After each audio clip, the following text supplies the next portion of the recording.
The title of these talks that I'm giving here is Mind Over Mind.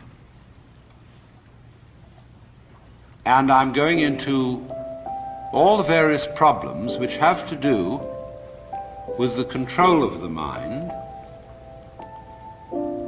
And so I might introduce what I'm going to say by saying it from different points of view. For example, if you're interested in communications, it will be the problem of feedback. Or if I may put it in theological terms, how does man follow the will of God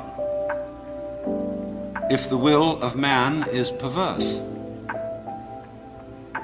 The theologians say you cannot do this without having divine grace or the power to follow the will of God. How then do you get grace? Why is grace given to some and not to others? If I cannot follow the will of God by my own effort because my will is selfish, how will my will, which is selfish, be transformed into an unselfish will?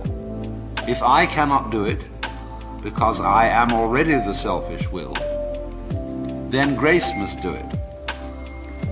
If grace has not already done it, why not? Because I didn't accept it, but by definition I had no power to accept it because my will was selfish. Must I then become a Calvinist and say that only those people who are predestined to receive grace will be able to live the good life? Then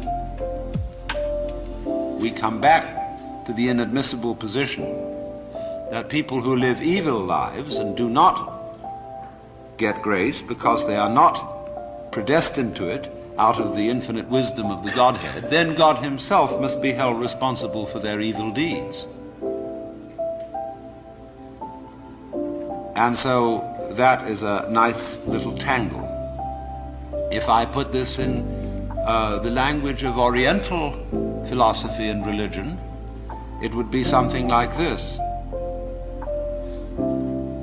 The Buddha said that wisdom must come only from the abandonment of selfish craving or desire. One who abandons that desire attains nirvana, which is supreme peace, liberation. Nirvana means in Sanskrit blow out. That is, exhale the breath. The opposite, desire, is to breathe in. Now if you breathe in and hold it, you lose your breath. But if you breathe out, it comes back to you. So the principle here is, if you want life, don't cling to it. Let go. But the problem is, if I desire not to desire, is that not already desire? How can I desire not to desire? How can I surrender myself when myself is precisely an urge to hold on, to cling to life, to continue to survive? I can see rationally that by clinging to myself I may strangle myself. I may be like a person who has a bad habit, as a result of which he is committing suicide. And he knows that, but can't give it up, because the means of death are so sweet. So it all comes down to this basic question, that human beings have for a long, long time been concerned about transforming their minds. Is there any way in which one's mind can be transformed? Or is it simply a process which is nothing more than a vicious circle? I could ask, why have you come here this afternoon? What were you looking for? Would it be too presumptuous of me to say that you were looking for help? That you hoped you would hear somebody who had something to say that would be of help and relevance to you as members of a world which is running into the most intense difficulty. A world beset by a complex of problems, any one of which would be bad enough. But when you add together all the great political, social, and ecological problems with which we are faced, they are appalling. And one naturally says, the reason why we are in such a mess is not simply that we have wrong systems for doing things, whether they be technological, political, or religious, but we have the wrong people. The systems may be all right, but they are in the wrong hands because we are all, in various ways, self-seeking, lacking in wisdom, lacking in courage, afraid of death, afraid of pain, unwilling really to cooperate with others, unwilling to be open to others. And we all think that's too bad. It's me that's wrong. And if only I could be the right person. Is this man going to tell me something that will help me to change myself so that I will be a more creative and cooperative member of the human race? I would like to improve. So in so many people's minds and from so many different angles, there is this urgent feeling that I must improve me. And this is critically important because it's obvious that, at least it's superficially obvious, that the way things are, we are going to hell fast. Now in this question, can I improve me? There is the obvious difficulty that if I am in need of improvement, the person who's going to do the improving is the one who needs to be improved. And there immediately we have a vicious circle. All right, you want grace. Well, ask God, maybe he'll give it to you. And the theologian will tell you, yes, God gives his grace freely. He gives it to all because he loves all. It's here like the air. All you have to do is receive it. Or a more orthodox, a Catholic Christian would say, all you have to do is to be baptized, to take the holy sacrament of the altar, the bread and wine, the body and blood of Christ, and there is the grace right there.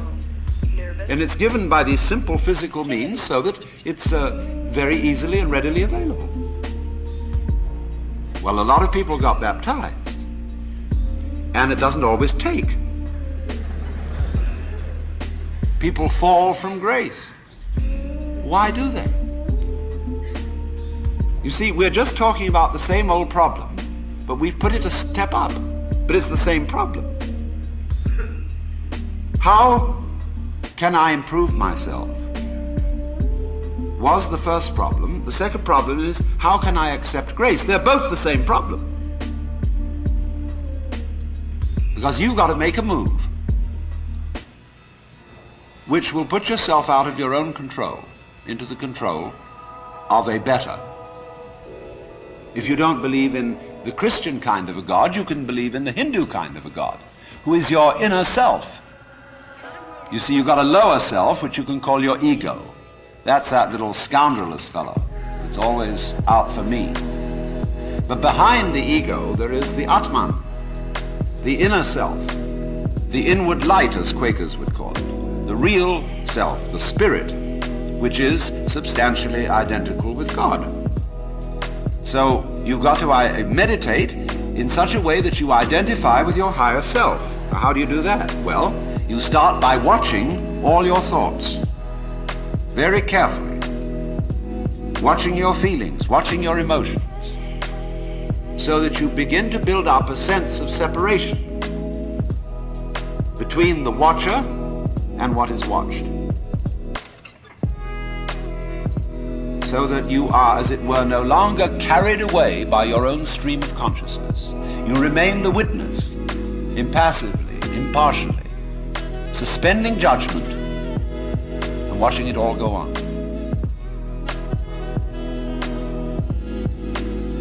That seems to be something like progress.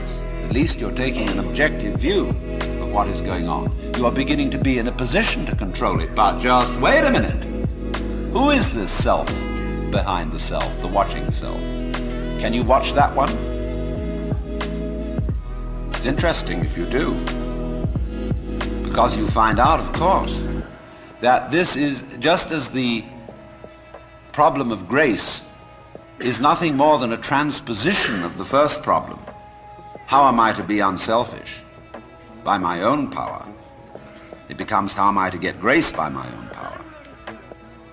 So in the same way, we find that the watching self, or the observing self, behind all our thoughts and feelings, is itself a thought. That is to say, when the police enter a house in which there are thieves, the thieves go up from the ground floor to the first floor. When the police arrive on the first floor, the thieves have gone up to the second, and so to the third, and finally out to the roof. And so when the ego is about to be unmasked, it immediately identifies with the higher self. It goes up a level. Because the religious game is simply a refined and highbrow version of the ordinary game. How can I outwit me? How can I one-up me? So, if I find, for example, that in the quest for pleasure, the ordinary pleasures of the world, food, sex, power, possessions, all this becomes a drag. And I think, no, it isn't there. So I go in for the arts, literature, poetry, music. And I absorb myself in those pleasures. And after a while, they aren't the answer. So I go to psychoanalysis, you see. And then I found out that's not the answer. I go to religion. But I'm still seeking what I was seeking when I wanted candy bars. I want to get that goodie. Only I see now that, of course, it's not going to be a material goodie. All material goodies fall apart. But maybe there's a spiritual goodie that's not going to fall apart. But in that quest, the quest is not different from the quest for the candy bar. Same old story, only you've refined the candy bar and made it abstract and holy and blessed and so on. So it is with the higher self. The higher self's your old ego. And you sure hope it is eternal, indestructible and all-wise. But then the great problem is how to get that higher self working. How does it make any difference to what you do and what you think? I know all kinds of people who've got this higher self going, practicing their yoga, but they're just like ordinary people, sometimes a little worse. And they can fool themselves. They can say, for example, well, my point of view in religion is very liberal. I believe that all religions have divine revelation in them. But I don't understand the way you people fight about it. You fight and say that we Jehovah's Witnesses have the real religion. Others say, well, we Roman Catholics have it. And the Muslims say, no, it is in the Quran. And this is the right way. And somebody else gets up, and he may be a rather highbrow Catholic, and say, well, God has given the Spirit through all the traditions, but ours is the most refined and mature. And then somebody comes along and says, well, as I said, they're all equally revelations of the divine. And in seeing this, of course, I'm much more tolerant than you are. You see how that game is going to work? See, I could take this position. Supposing you regard me as some sort of a guru. And you know how gurus hate each other. They're always putting each other down. And I could say, well, I don't put other gurus down.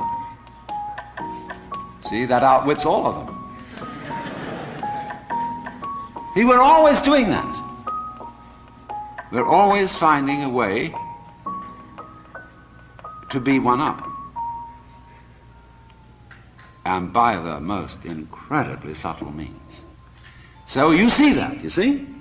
And you say, I realize I'm always doing that. Now tell me, how do I not do that? I say, why do you want to know?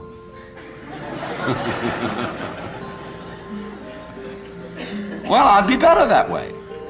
Yeah, but why do you want to be better? You see, the reason you want to be better is the reason why you aren't. Shall I put it like that? We aren't better because we want to be. Because the road to hell is paved with good intentions. Because all the do-gooders in the world, whether they're doing good for others or doing it for themselves, are troublemakers. On the basis of kindly let me help you or you'll drown, said the monkey, putting the fish safely up a tree.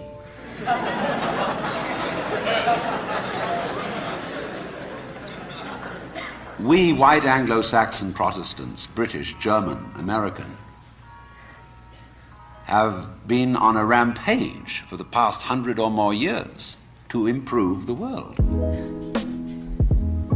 We have given the benefits of our culture, our religion, our technology to everybody, except perhaps the Australian Aborigines.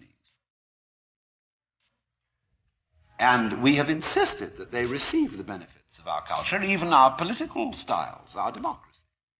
You had better be democratic, or we'll shoot you. And having conferred these blessings all over the place, we wonder why everybody hates us. See, because sometimes doing good to others, and even doing good to oneself, is amazingly destructive. Because it's full of conceit. How do you know what's good for other people? How do you know what's good for you? If you say you want to improve, then you ought to know what's good for you. But obviously you don't. Because if you did, you would be improved. So we don't know. It's like the problem of geneticists, which they face today. I went to a meeting of geneticists not so long ago where they gathered in a group of philosophers and theologians and said, now look here, we need help. We now are on the verge of figuring out how to breed any kind of human character we would want to have. We can give you saints, philosophers, scientists, great politicians, anything you want. Just tell us, what kind of human beings ought we to breed? So I said, how will those of us who are genetically unregenerate make up our minds what genetically generate people might be? Because I'm afraid very much that our selection of virtues may not work. It may be like, for example, this new kind of high-yield grain which is made and which is becoming ecologically destructive. When we interfere with the processes of nature and breed efficient plants and efficient animals, there's always some way in which we have to pay for it. And I can well see that eugenically produced human beings might be dreadful, we could have a plague of virtuous people. Do you realize that? Any animal considered in itself is virtuous, does its thing, but in crowds they're awful. Like a crowd of ants or locusts on the rampage. They're all perfectly good animals, but it's just too much. I could imagine a perfectly pestiferous mass of 1,000,000 saints. So I said to these people, look, there's the only thing you can do. Just be sure that a vast variety of human beings is maintained. Don't please breed us down to a few excellent types. Excellent for what? We never know how circumstances are going to change, and how our need for different kinds of people changes. At one time we may need very individualistic and aggressive people. At another time we may need very cooperative, team-working people. At another time we may need people who are full of interest in dexterous manipulation of the external world. At another time we may need people who explore into their own psychology and are introspective. There is no knowing, but the more varieties and the more skills we have, obviously, the better. So you see, here again, the problem comes out in genetics. We do not really know how to interfere with the way the world is. The way the world actually is an enormously complex, interrelated organism. The same problem arises in medicine because the body is a very complexly interrelated organism. And if you look at the body in a superficial way, you may see there's something wrong with it. Here's chickenpox. And there's spots that itch that come out all over the place. Well, you might say, well, spots are there, cut them off. So you kill the bug. Well, then you find you've got real problems. Because you have to introduce some bugs to kill the bug. It's like bringing rabbits into Australia. And that starts going all over the place and getting out of hand. But then you think, well, now wait a minute. It wasn't the bugs in the blood. There are bugs all over the place. What was wrong with this person that his blood system suddenly became vulnerable to those particular bugs? His resistance wasn't up. Therefore, what you should have given him was not an antibiotic, but vitamins. Okay, so we're going to build up his resistance. But resistance to what? You may build up resistance to this and this and this class of bugs, but then there's another one that loves that situation and comes right in. See, we always look at the human being medically in bits and pieces because we have heart specialists, lung specialists, bone specialists, nerve specialists, and so on. And they each see the human being from their point of view. There are a few generalists, but they realize the human body is so complicated that no one mind can understand it. And furthermore, supposing we do succeed in healing all these people of their diseases, what do we then do about the population problem? I mean, we've stopped cholera, the black bubonic plague, we're getting the better of tuberculosis, we may fix cancer and heart disease.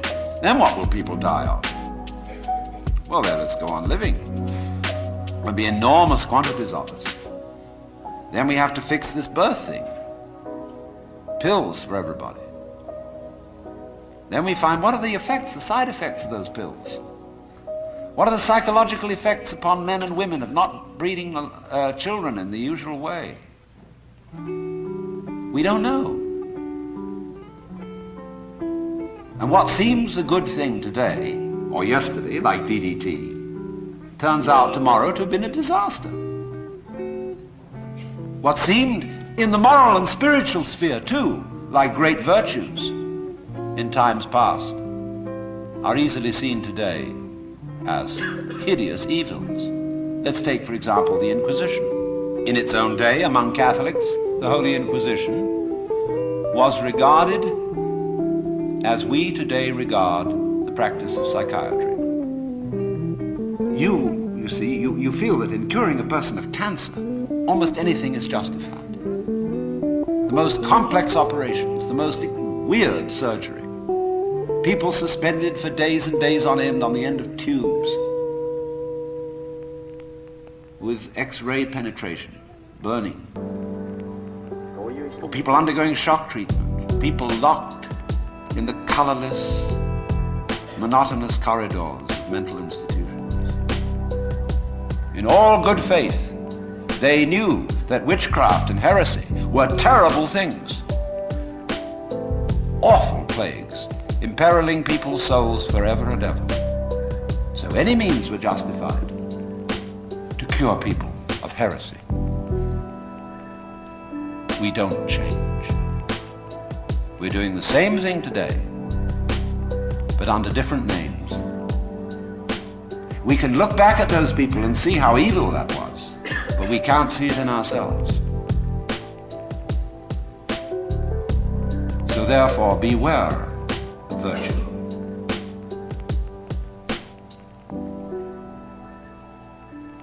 Lao Tzu, the Chinese philosopher, said, "The highest virtue is not virtue, and therefore really is virtue.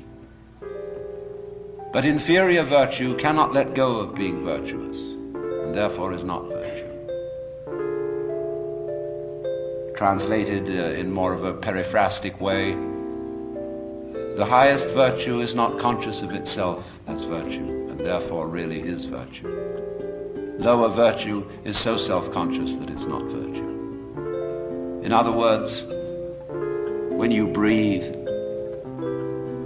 you don't congratulate yourself on being virtuous. But breathing is a great virtue. It's living.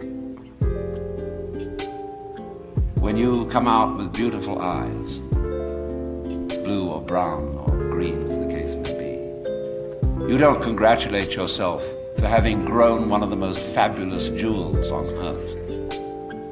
So it's just eyes. And you don't account it a virtue. To see, to entertain the miracles of color and form. You say, oh, that's just... But that's real virtue. Virtue in the sense, the old sense of the word, a strength, as when we talk about the healing virtue of a plant. That's real virtue. But the other virtues are stuck on. They're ersatz, they're imitation virtues. And they usually create trouble. Because more diabolical things are done in the name of righteousness. And be assured that everybody of whatever nationality or political frame of mind or religion always goes to war with a sense of complete rightness. The other side is the devil. Our opponents, whether in China or Russia or Vietnam, have the same feeling of righteousness about what they're doing as we have on our side. And the plague on both houses. Because, as Confucius said, the goody-goodies are the thieves of virtue, which is the form of our own proverb, the road to hell is paved with good intentions. So in a way, the moral, or the immoral, of these considerations is that if you are really aware of your own inner workings, you will realize there's nothing you can do to improve yourself. Because you don't know what better is, in any case. And you, who will do the improving, are the one who needs to be improved. And this also goes for society. We can change society. We can get enormous enthusiasm going out of the idea that there is a revolution afoot and that this revolution is going to set everything to right. Do you know a revolution that ever set anything to right? Whether the revolution came from the left wing or from the right wing, the best forms of government that have ever existed in the world are those which muddled through, where they didn't have any very clear setup of control, but they muddled along. A kind of what I'll call controlled anarchy seems to work out better than anything else. When we have a great system and great power to put it into effect, there is always more violence, more bloodshed, more trouble. It makes no difference whether it be Chairman Mao or Adolf Hitler. So, what instead, therefore, if we see that you can't outwit yourself, you can't be, shall I say, unself-conscious on purpose, you can't be designedly spontaneous, and you cannot be genuinely loving by intending to love. Either you love someone or you don't. If you pretend to love a person, you deceive them and build up reasons for resentment. You say, well, I ought to be honest. That's the beginning of, so many lies you can't imagine. It's like when I hear a lot said about love, the big love thing on the way. Everybody's got to love everybody. Everybody sings songs about love. Do you know what I do? I buy a gun and bar my door, because I know there's a storm of hypocrisy brewing. So, let's look at this thing from another point of view, which you will at first think highly depressing. Let's supposing we can't do anything to change ourselves. Suppose we're stuck with it. Now that is the worst thing an American audience can hear. There's no way of improving yourself, because every kind of culture in this country is dedicated to self-improvement. Let's take jogging, that deplorable practice. It's a very nice thing to run and to go dancing across the hills at a fast speed. But these joggers are shaking their bones and rattling their brains, running on their heels. And because there's a grimness about it, it's determinately good for you. See? Why do you go to school?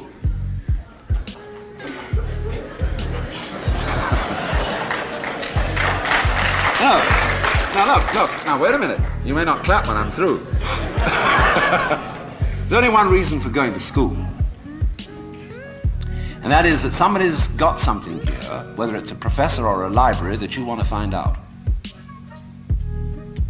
That you are incredibly interested in. How to write Chinese characters, or how to understand botany. And you would like to know. You're just interested in flowers. And you would like to find out everything there is to be known about them. That's the point of coming here. Or you might like to know how to practice yoga. There are courses now being offered at UCLA on Kundalini Yoga for credit. Pretty funny when I think back 10 years. But the whole point of coming to school is that you're interested in something. You don't come to improve yourself. But the trouble is that the schools got the wrong idea. They gave people honors for learning. And the reward for studying French should be the ability to speak French and enjoy reading French and having fun with French people. But when you get a degree for it, then the degree becomes the point in a game of one-upmanship. And of course, one-upmanship is the main business of the educational community today. You learn all the rules of how to be a good professor. It's instructive to go to a professional professor's meeting.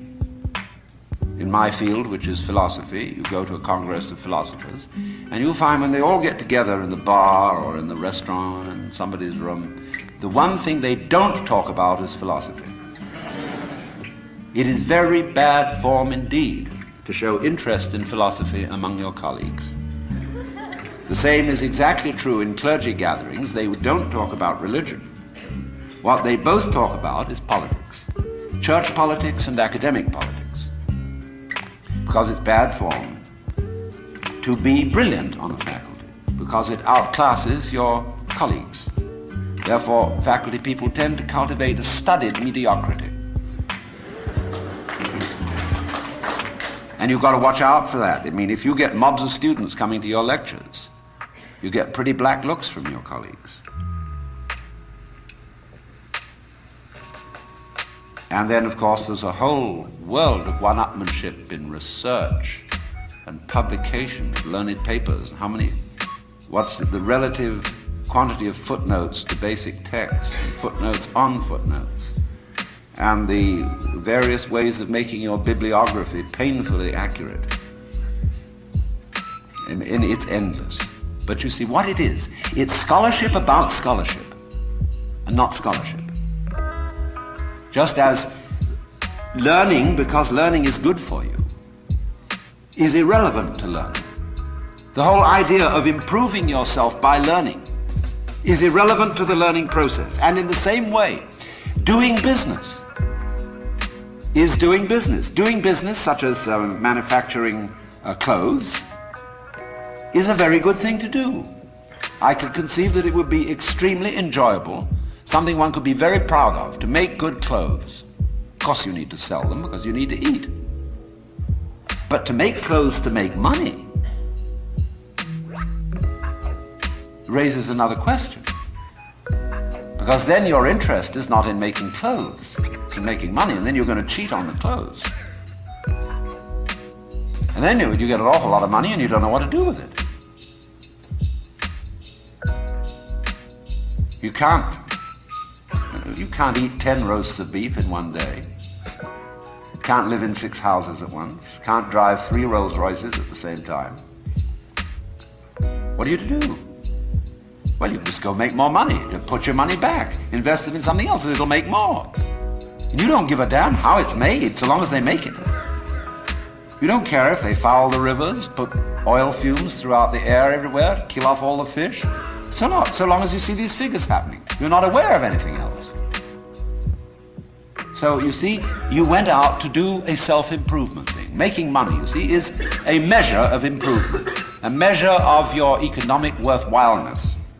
Or at least that's what it's supposed to be. It isn't anything of the kind. But you went out, in other words, for the status instead of for the actuality.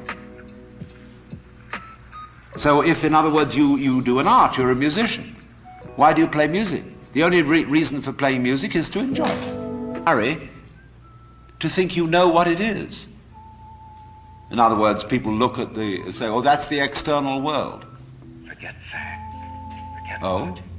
How do you know? Forget everything that seems real. The whole thing, from a neurological point of view, is a happening in your head. Trust. Believe. That you think there is something outside the skull is a notion in your nervous system. There may or may not be, but it's a notion in your nervous system. You think this is the material world.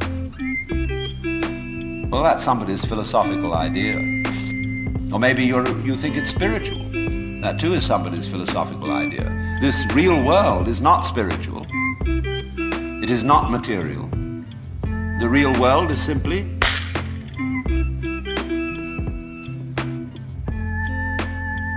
so could we look at things in that way? Without, as it were, fixing labels and names and gradations and judgments on everything. But watch what happens. Watch what we do. Now you see, if you do that, you do at least give yourself a chance.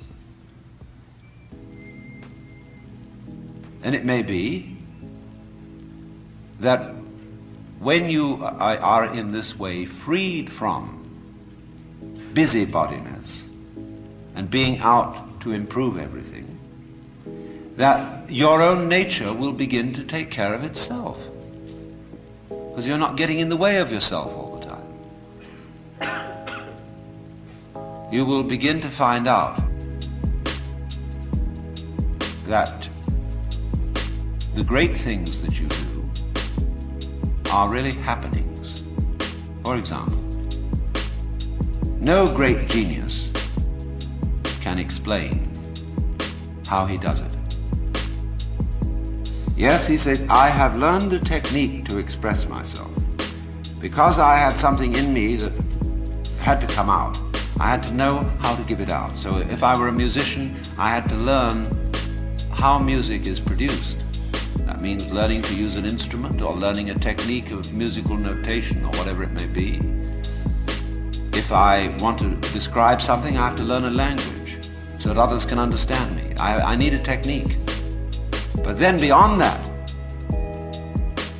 I'm afraid I can't tell you how it was that I used that technique to express this mysterious thing I wanted to show you. If we could tell people that, we would have schools where we would infallibly train musical geniuses, scientific miracle minds. And there would be so many of them, we wouldn't know what to do with them. Geniuses would be a dime a dozen. And then we would say, well, these people are after all not very ingenious. You know, PhDs, how many of them are there? Because what is fascinating always about genius is the fellow does something we can't understand. He surprises us. But you see, just in the same way, we cannot understand our own brains. Neurology knows relatively little about the brain, which is only to say that the brain is a lot smarter than neurology. Yes, there is this, which can perform all these extraordinary intellectual and cultural miracles. But we don't know how we did it. We did. We didn't have some campaign to have an improved brain over the monkeys or whatever may be our ancestors. It happened. And all growth, you see, is fundamentally something that happens. But for it to happen, two things are important. And the first is, as I said, you must have the technical ability to express what happens. And secondly, you must get out of your own way. But right at the bottom of the whole problem of control is, how am I to get out of my own way? And if I showed you a system, let's all practice getting out of our own way, it would turn into another form of self-improvement.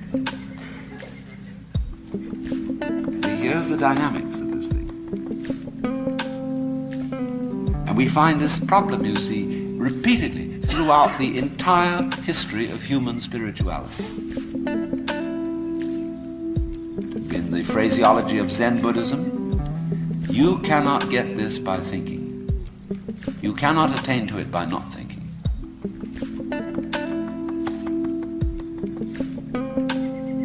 It is only, you see, as getting out of your own way ceases to be a matter of choice, when you see that there's nothing else for you to do. When you see, in other words, that doing something about your situation is not going to help you. When you see equally that trying not to do anything about it is not going to help you. Where are you? Where do you stand? You're nonplussed. And you are simply reduced to watching. Now you may say, I need some help in this process, and therefore I am going to find someone else to help me. It may be a therapist. It may be a clergyman. It may be a guru. It may be any kind of person who teaches a technique of self-improvement. Now, how will you know whether this person is able to teach you? How can you judge, for example, whether a psychotherapist is effective or just a charlatan? How can you judge whether a guru is himself spiritually wise or merely a good chatterbox? Well, of course, you ask your friends, you ask his other students or patients, and they're all, of course, enthusiastic. You have to be enthusiastic when you've bought something expensive. If you bought an automobile which turned out to be a lemon, it's very difficult to admit that it was a lemon and that you were fooled. And it's the same when you buy a religion or an expensive operation. But what people do not sufficiently realize is that when you pick an authority, whether it's a psychotherapeutic one or a religious one, you chose it. In other words, that this fellow or this book or this system is the right one is your opinion. And how are you competent to judge? After all, if you're saying to this other person or other source, I think you are the authority, that's your opinion. So you cannot really judge whether an authority is a sound authority unless you yourself are a sound authority. Otherwise you may just be being fooled. You may say, for example, I believe that the Bible is the Word of God. All right, that's your opinion. I know the Bible says it's the Word of God, but it's your opinion that the Bible is not lying. The church says the Bible is the Word of God, but it's your opinion that the church is right. You cannot escape from that situation. It's your opinion. So you see, when you select an authority who will help you to improve yourself, it's like hiring the police out of your tax money and putting them in charge of seeing that you obey the law. I mean, can't you take care of yourselves? I mean, is this the land of the free and the home of the brave, or isn't it? But you see, nobody seems to want to be in charge of themselves because they feel they can't do it. As St. Paul said, to will is present with me, but how to do good I find not. For the good that I would, I do not, and the evil that I would not, that I do. So, there at once, we are in difficulty. Because trying to improve yourself is like trying to lift yourself up into the air by tugging at your own bootstraps. And it can't be done. Now, there are all sorts of ways in which religious people try to explain that it can be done. I referred already to the grace of God. They say, no, you can't do the job yourself, because the improving you is the one that needs to be improved. Therefore, you have to say, God, help me. Now, of course, that God exists is your opinion. That God will answer your prayer is your opinion. And your idea of God is your idea of God. If you bought somebody else's script, you bought it. Maybe your mother and father talked to you about God in a very impressive way. But basically, you bought their idea. And if you're a father yourself, I'm a grandfather now, I've got 5 grandchildren. And I know I'm as stupid as my own grandfather must have been. You know, I am one. I sit there in the position which they look at, think, whoa, wowee, that's an important man. And I know that. I'm just like anyone else. So I hope my children are not believing things on my authority, because it's always their authority. If I look impressive and make big noises at them, they've just been taken in.